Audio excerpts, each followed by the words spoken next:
কোরআন মজিদের এক জায়গায় দুই জায়গায় তিন জায়গায় না, আমি গুনে গুনে 53 জায়গায় ভুল ধরেছি, সেখানে লাল দাগ দিয়ে রেখেছি। আমির হামজা ওয়াজের ভিতরে এই কথা বলছে। পয়েন্ট আসতেছি, পাঁচ আটার কোনো সুযোগ নাই, কাউকে তেল মারতে আসি নাই এখানে।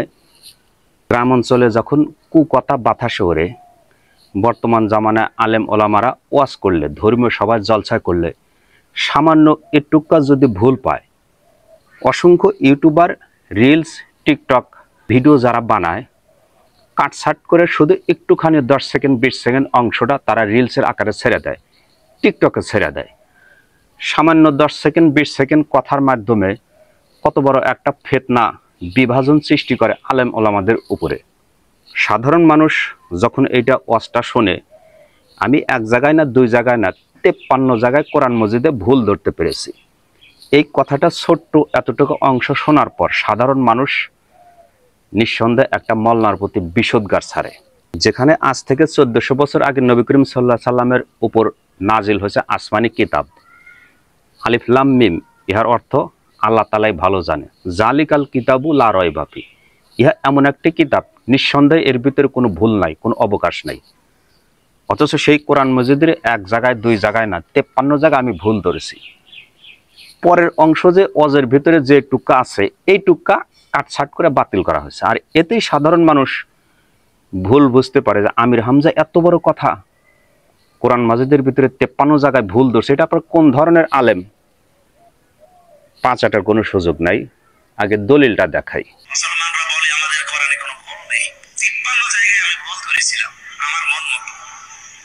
লরেন বুথ, এটা টনি বেলারের শালিকা, ছোট শালিকা, মেয়ে অনার্স মাস্টার্স করা পিএইচডি হোল্ডার একজন। উনি 3 বছর একাধারে কোরআনে কারীম তাফসীর সহ পড়েছিলেন, তাও বুঝে বুঝে, আমাদের মতো আনাকুম সানাকুম না। এক একটা শব্দের 8টা 10টা অর্থ বের করে করে শেষে 53 জায়গায় লাল দাগ দিয়েছে। সাংবাদিকরা জিজ্ঞাসা করছে, আপনি একজন খ্রিস্টান, আপনি মুসলমান হয়ে যাচ্ছেন কোন কারণে? আমি 3 বছর একাধারে কোরআন পড়েছিলাম বুঝে বুঝে। মুসলমানরা বলে আমাদের কোরআনে কোনো ভুল নেই। 53 জায়গায় আমি ভুল ধরেছিলাম আমার মন মতো, কিন্তু আল্লাহর ইশারা যেখানে ভুল ধরে দেখি তার পরের আয়াতে ওর জবাব আল্লাহ 1500 বছর আগে দিয়ে দিয়েছে।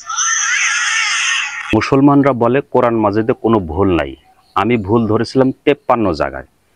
কথাটা বলছে লরেন বুথ, আমেরিকার বিখ্যাত প্রেসিডেন্ট টনি ব্লেয়ারের শালিকা।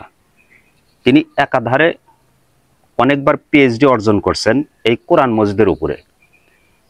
তিনি যেখানে ভুল ধরছেন কোরআন মাজিদের 53 জায়গায় লাল দাগ চিহ্ন দেওয়ার তারপরেও সেখানে তার পরের আয়াতে মহান আল্লাহ তাআলা তার সমাধান দিয়ে দিচ্ছেন 1400 বছর আগে। আর এই কারণে লরেন বুথ তিনি বুঝতে পারছেন, সেই জন্য তার বাপ দাদার ধর্ম ত্যাগ করে ইসলাম ধর্ম সে গ্রহণ করছেন। ছোট্ট একটা কথা, কোরআন মাজিদের এই বক্তব্যটা দেওয়ার কারণে আমির হামজা অনেকেই বিতর্কিতভাবে তাকে তুলে ধরছেন। অসংখ্য YouTuber, Facebooker, TikToker reels video যারা বানায়, সামান্য 10 সেকেন্ড 20 সেকেন্ডের কথাগুলো কাটছাট করে সে এটা প্রচার করছে। এতেই সাধারণ মানুষ যখন একটা মোবাইল এরকম চালায়, গুতা মারে, দেখতে পায় এত বড় কথা আমির হামজা এই ধরনের কথা বলল, কোরআন মাজিদের 53 জায়গায় সে ভুল ধরছে। এটা আবার কোন ধরনের মৌলানা? মূলত যারা অশিক্ষিত মানুষগুলা এই ধরনের টিকটক ভিডিওগুলো দেখে, তাদের ভিতরে বিভ্রান্তির সৃষ্টি হয়। অথচ আগাগোড়া কাটছাট করে যখন ভিডিওটা আপলোড করছে, এই জন্য জ্ঞানীগুণী মানুষেরা বলে সিলে কান নিছে, আগে সিলের পিছনে না যায়, আগে নিজের কানটা আগে দেখতে হবে, কানটা আমার সাথে আছে কিনা, তারপর সিলের পিছে দৌড় দিতে হবে। ভালো থাকবেন, সুস্থ থাকবেন, আল্লাহ হাফেজ।